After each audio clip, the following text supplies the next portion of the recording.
श्री गिरिराज धरण की जय, श्री वल्लभाधीश की जय। तो कल 8वां श्लोक शेष रह गया था, आज उसे पूरा कर लेते हैं। आइए, तो कल हमने बात यहाँ पर आकर खत्म करी थी कि वस्तु हमें प्राप्त हो या न हो, बढ़िया हो या घटिया हो, हमारे काम में आए या न आए, दूर हो या पास हो, यदि उस वस्तु को हम अपनी मानते हैं तो उससे हमारा संबंध बना हुआ ही है। क्योंकि संबंध बनता है मन से, यानी कि आसक्ति से।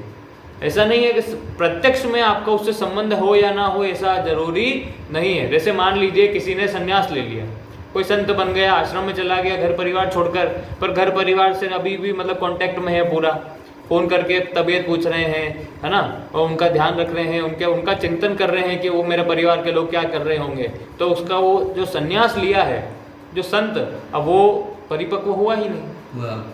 कारण की आसक्ति तो अभी भी परिवार में अटकी हुई है। और अगर परिवार में आसक्ति है तो संन्यास कैसा, वैराग्य कैसा? वैराग्य मतलब कोई राग नहीं, और आपका तो राग है अपने परिवार में। इस प्रकार आगे बढ़ते हैं अब उसी से कि अपनी तरफ से छोड़े बिना शरीर आदि में ममता का संबंध मरने पर भी नहीं छूटता। ये भी हम जानते हैं, जड़ भरत जी की कहानी भी हमने सुनी है कि अंत में उन्होंने हिरण का स्मरण कर लिया तो शरीर तो छूट गया पर आसक्ति खत्म नहीं हुई और अगला जन्म हिरण का ही लेना पड़ा। और ऐसा हम जानते भी हैं कि अंत समय में जिसका स्मरण करते हैं हम उसको प्राप्त करते हैं। भगवान ने गीता में पहले ही कह दिया था, उसी गति में वही हमारी गति होती है। इसका मतलब मरने के बाद भी, यानी शरीर छूट भी गया पर वो आसक्ति नहीं छूटती। आगे, इसलिए मृत शरीर की हड्डियों को गंगा जी में डालने से उस जीव की आगे गति होती है। इस माने हुए संबंध को छोड़ने में हम सर्वथा स्वतंत्र तथा सबल हैं। यदि शरीर के रहते हुए ही हम उससे अपनापन हटा दें तो जीते जी ही मुक्त हो जाएंगे। तो गंगा जी वाली बात तो ये बोली है कि हमारे सनातन धर्म में अस्थि विसर्जन का और एक अंतिम संस्कार का जो है विधान होता है। उसके पीछे कारण यही है कि कहीं ना कहीं उसका जो सूक्ष्म शरीर है या आत्मा कह लीजिए या फिर, है ना, ओरा जिसको कहते हैं, वो कहीं ना कहीं उस व्यक्ति के शरीर से ही बंधा रह जाता है। जो व्यक्ति शरीर संसार में बहुत ज़्यादा बंधा हुआ था, संसार से बहुत ज़्यादा आसक्त था, अनेक प्रकार के रागों में आसक्त था, राग था उसके अंदर, और जो है अंत समय में भी उसकी जो आत्मा है वो शरीर छोड़ नहीं पाई, उसकी मृत्यु होने के बाद भी। इसलिए उस शरीर का ही अंतिम संस्कार कर दिया जाता है ताकि वो आत्मा मुक्त हो जाए, और अस्थियों को गंगा जी में प्रवाहित कर दिया जाता है ताकि पूरी तरीके से उसको मुक्ति प्राप्त हो जाए और उसको अगला जीवन प्राप्त हो जाए, कहीं वो भटकती ना रह जाए जो उनकी आत्मा है, ऐसा ना हो। देखिए, कल्याण तो नहीं होगा, कल्याण से मेरा मतलब है भगवत प्राप्ति। तो भगवत प्राप्ति तो नहीं ही हुई, मुक्त नहीं हुआ, पर दूसरा जीवन भी नहीं मिल पा रहा है, जिसको बोलते हैं अब ये बीच में रहे ना अधोगति या भूत प्रेत की जो योनियां हो जाती है, फिर अब वो उधर ही वो अटक कर रह गई। तो ऐसा ना हो, और उनको एक, चाहे वो किसी भी, चाहे कुत्ता बिल्ली की योनि ही क्यों ना उनको मिल रही हो, पर वो भी तो उनको प्राप्त तो हो, उनकी आत्मा ऐसे ही उसी जगह पर ना रह जाए। इसलिए विधान बनाए गए ताकि उनकी आत्मा मुक्त होकर एक दूसरे, ऐसा नहीं है हम कहते हैं गंगा जी में अस्थियों को प्रवाहित कर दिया, अंतिम संस्कार कर दिया तो मुक्ति मिल गई। जी, मुक्ति नहीं मिली है। मुक्ति का मतलब तो हम कहते हैं भगवत प्राप्ति को, और भगवत प्राप्ति नहीं हुई है, पर यह है कि अगला जन्म मिल जाएगा, वापस किसी दूसरी योनि को प्राप्त हो जाएगा। और कौन सी योनि को प्राप्त हुआ है वो किस पर डिपेंड करता है? उनके कर्मों पर, और अंत में किसका स्मरण किया है उस चिंतन पर, और इसके अलावा अंत में किस भाव में स्थित थे। सतोगुण में स्थित थे तो देवी देवताओं की योनियों को प्राप्त होते हैं, रजोगुण को में स्थित थे तो मनुष्य योनि को प्राप्त होते हैं, और तमोगुण में स्थित थे तो पशु पक्षी कीट पतंग वृक्ष लताओं आदि को प्राप्त होते हैं। ये वाली बात। आगे, जो अपना नहीं है उसको अपना मानना, और जो अपना है उसको अपना न मानना, यह बहुत बड़ा दोष है, जिसके कारण ही पारमार्थिक मार्ग में उन्नति नहीं होती। इस श्लोक में आया एतानी पद 7वें श्लोक के मन षष्ठानि इंद्रियाणि यानी 5 ज्ञानेंद्रिया तथा मन का वाचक है। यहाँ एतानी पद को 17 तत्वों के समुदाय रूप सूक्ष्म शरीर एवं कारण शरीर यानी स्वभाव का भी द्योतक मानना चाहिए। इन सबको ग्रहण करके जीवात्मा दूसरे शरीर में जाता है। जैसे मनुष्य पुराने वस्त्रों का त्याग करके नए वस्त्र धारण करता है, ऐसे ही जीवात्मा पुराने शरीर का त्याग करके नए शरीर को प्राप्त होता है। ये जो जीवात्मा है वो पुराने शरीर को त्याग के नए शरीर को प्राप्त कर लेता है।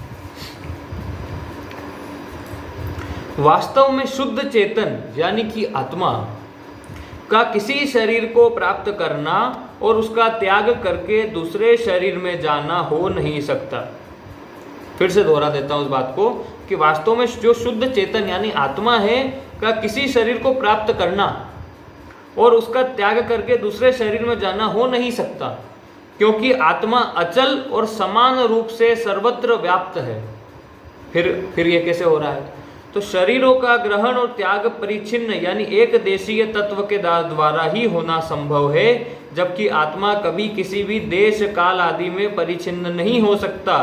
परंतु जब यह आत्मा प्रकृति के कार्य शरीर से तादात्म्य कर लेता है अर्थात प्रकृतिस्थ हो जाता है, तब स्थूल, सूक्ष्म और कारण तीनों शरीरों में अपने को तथा अपने में तीनों शरीरों को धारण करने अर्थात उनमें अपनापन करने से वह प्रकृति के कार्य शरीरों का ग्रहण त्याग करने लगता है।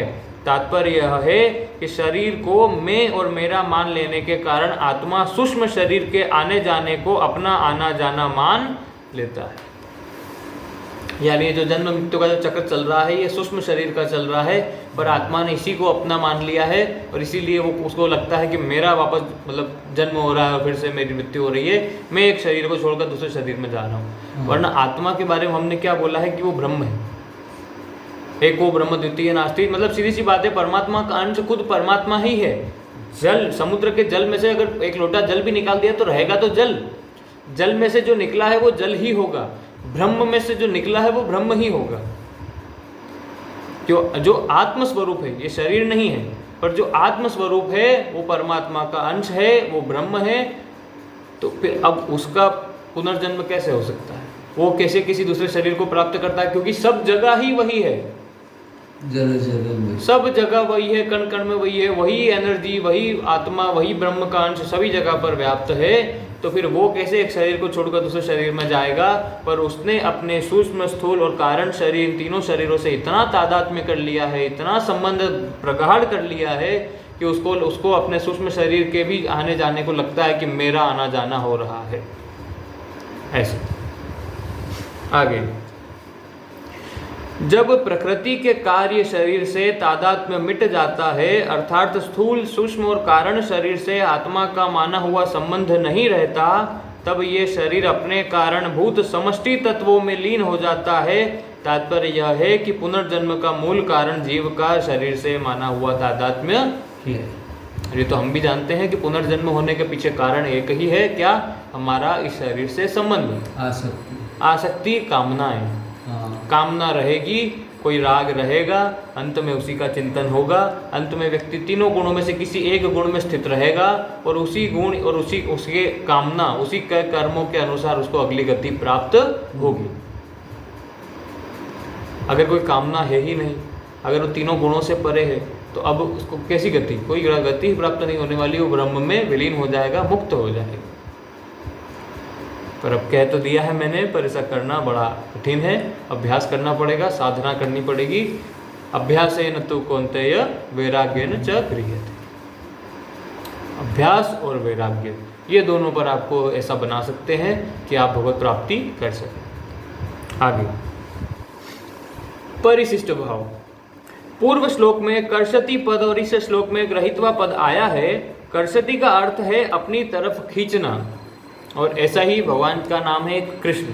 कृष्ण का मतलब यही होता है जो सबको आकर्षित करता है, आकर्षण करने वाला कृष्ण कहलाता है। ये कृष्ण का अर्थ है, कृष्ण शब्द का। कृष्ण का अर्थ नहीं है, कृष्ण तो ब्रह्म है, पर कृष्ण शब्द का अर्थ यह है कि जो सबको अपनी तरफ आकर्षित कर ले, सबको अपनी तरफ मोह ले, है ना, मोहन। तो वही कौन है? कृष्ण। आगे, और ग्रहित्वा का अर्थ है पकड़ना अर्थात तादात्म्य करना।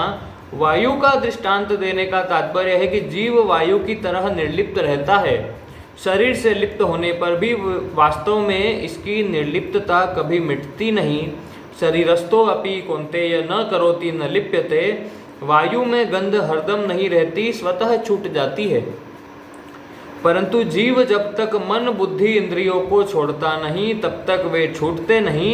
इसका कारण यह है कि मन बुद्धि इंद्रियों को जीव खुद पकड़ता है ग्रहित्वेतानि, अतः खुद छोड़ने पर ही वे छूट सकते हैं। ऐसा पहले भी हमने बताया था कि जीव अपना कल्याण खुद ही कर सकता है, उसका कल्याण कोई और नहीं कर सकता। हमारा कल्याण हम खुद ही कर सकते हैं और हमको खुद को ही करना पड़ेगा। हमारा ही भजन हमारे काम आएगा, हमारी ही साधना हमारे काम आएगी, हमारे ही जो तप है वो हमारे काम आएगा। किसी दूसरे का तप, साधना या भजन हमारे काम नहीं आ सकता। गुरु की कृपा करते हैं, भगवान ही करते हैं, सब करते हैं, अपनी कृपा नहीं कहीं नहीं। हमको तो अपना कल्याण करने के लिए खुद से तो करना ही पड़ेगा, या संतों की कृपा हो जाए तो ऐसे संत मिलना ही बड़ा दुर्लभ है। संत कृपा करते तो कहीं नहीं, आपकी कृपा भगवान के महात्मा को तो किए कर। प्रत्येक भोग से स्वाभाविक उपरति होती है, यह सबका अनुभव है। भोगों में प्रवृत्ति तो कृत्रिम होती है पर निवृत्ति स्वाभाविक होती है। रुचि तो जीव करता है पर अरुचि स्वतः होती है। मतलब कोई भी चीज़ अगर आपको कोई पसंद आ रही है तो कुछ दिनों में उसकी आदत हो जाती है, फिर हम उससे उब जाते हैं। जैसे किसी को कोई मूवी या कोई गाना पसंद आया तो कितनी बार सुनेगा, कितनी बार देखेगा, एक दिन वो उससे मन उब जाएगा, बोले अब नहीं देखना, कुछ और देखेंगे। ऐसे जैसे तंबाकू पीने वाले धुआं भीतर खींचते हैं पर वह बाहर स्वतः निकलता है, अपने आप बाहर निकलेगा धुआं। मुंह बंद करे तो नाक से निकल जाएगा, धुआं तो टिकता नहीं पर आदत बिगड़ जाती है, व्यसन लग जाता है, एडिक्शन हो जाता है। ऐसे ही भोग तो टिकते नहीं पर आदत बिगड़ जाती है। भोग तो स्वतः छूटते हैं, उनसे अरुचि स्वतः अनुभव करता रहता है, उनसे अरुचि स्वतः होती है पर आदत बिगड़ने से जीव उनको बार बार पकड़ता रहता है और ईश्वर अर्थात स्वतंत्र होते हुए भी परवशता का अनुभव करता रहता है। मतलब फिर वो गुलाम हो जाता है। भोगों में लिप्त होते हुए भी वास्तव में इसकी निर्लिप्तता मिटती नहीं, पर इसकी तरफ यह ध्यान नहीं देता और इसको महत्व नहीं देता। शरीर से संबंध न होते हुए भी यह उससे संबंध मानकर सुख लेता रहता है। संबंध तो अनित्य है पर संबंध विच्छेद नित्य है। जो संसार से संबंध हमने बनाया है ये अनित्य है, ये टेम्पररी है। संसार से संबंध हमारा है नहीं वास्तव में, तो आप कभी बना सकते भी नहीं। आप बना कर देख लीजिए, आप जिस चीज़ से भी अपना संबंध बनाएंगे या तो वो कुछ समय बाद वो नहीं रहेगी या फिर आप खुद ही नहीं रहेंगे। आप कितना जी लेंगे आप बताइए। आपने जिससे संबंध बनाया अगर वो है भी सही, जैसे मान लीजिए मकान से बनाया, अब वो 100 साल से ज़्यादा रहे, मकान आपका टिक जाएगा, पर आप 100 साल से ज़्यादा नहीं टिकने वाले। तो या तो वो चीज़ नहीं रहेगी या आप नहीं रहेंगी, यानी आपका उससे संबंध छूटना ही छूटना है। आपका इस संसार में जिससे भी संबंध आपने बनाया है, आपका उससे संबंध एक दिन जरूर छूटना है, उससे आपका वियोग होना ही होना है। ये पक्की बात है, पक्की बात है। तो ये संबंध हमारा संसार से अनित्य है पर संबंध विच्छेद नित्य है, यानी कि संबंध टूटेगा ही टूटेगा। या तो आपकी मृत्यु हो गई तो आपका उससे संबंध विच्छेद हो गया, या आप भगवत प्राप्ति के मार्ग पर चल पड़े, अपने आप आपका वैराग्य विकसित हो जाएगा तो आपका संबंध विच्छेद होकर आप मुक्त हो जाओगे, पर संबंध विच्छेद तो होना ही होना है।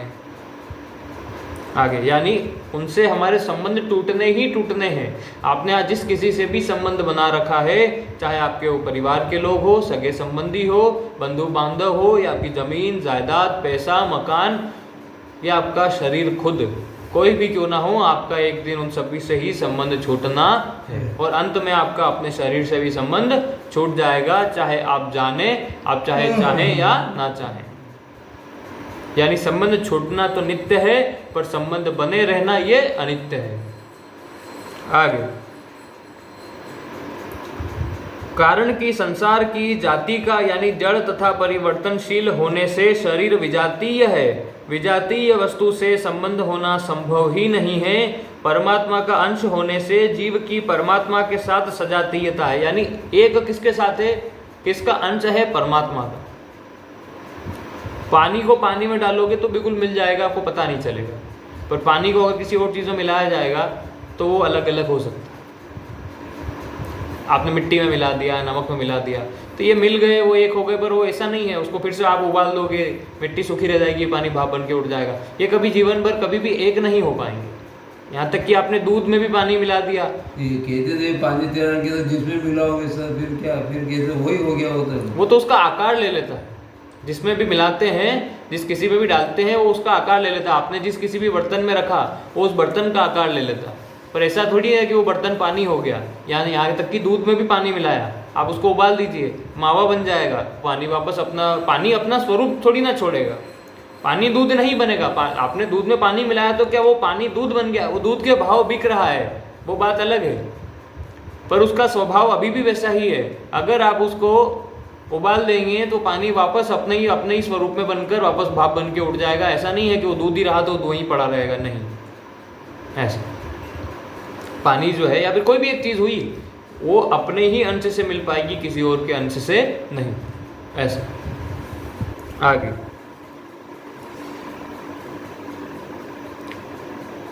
तो अतः इसका स्वतः संबंध परमात्मा के साथ ही है। अगर जीव संतों की, भगवान की, शास्त्रों की वाणी पर विश्वास करके परमात्मा से संबंध जोड़ ले तो फिर इसको अनुभव हो जाएगा, परंतु यह पदार्थों के संबंध को मुख्यता देता है। जब तक यह भगवान के साथ संबंध नहीं जोड़ता तब तक भगवान कोई भी संबंध टिकने नहीं देते। जब तक भगवान से संबंध नहीं जोड़ोगे तब तक भगवान आपका और कोई संबंध टिकने नहीं देंगे। एक ना एक दिन खत्म हो ही जाएगा, तोड़ते ही रहते हैं। जीव कितना ही जोर लगा ले वह संसार का संबंध स्थायी रख सकता ही नहीं। जैसा मैंने पहले बताया कि आप चाहें या ना चाहें आपका इस संसार से संबंध छूटना ही छूटना है। आप इस संसार में किसी से भी राग कर लीजिए, किसी से भी आसक्ति कर लीजिए, किसी से भी अटैचमेंट कर लीजिए, आपका एक दिन उससे ये संबंध छूटेगा ही छूटेगा। या तो वो नहीं रहेगा या आप नहीं रहेंगे। ये दोनों में से कोई एक बात या दोनों ही बातें होनी पक्की है। इसलिए संबंध सिर्फ और सिर्फ नित्य एक ही है, परमात्मा से हमारा, क्योंकि वो आप कितने ही जन्म क्यों ना ले लें उनसे आपका संबंध हमेशा बना रहेगा। इसलिए हम मतलब अच्छा यही है कि भगवान से ही अपना संबंध बनाकर रखें और उन्हीं को अपना मान लें। इसी के साथ 8वां श्लोक संपूर्ण होता है। 9वां श्लोक हम कल प्रारंभ करेंगे। ओम शांति शांति शांति। श्री गिरिराज धरण की जय, श्री गोवर्धन नाथ की जय, श्री वल्लभाधीश की जय, परम दयाल श्री गुसाई जी की जय, श्री विठ्ठलनाथ जी की जय, श्याम सुंदर श्री यमुने महारानी की जय। जय जय श्री राधे को चरी के लोटा की हु प्यारे।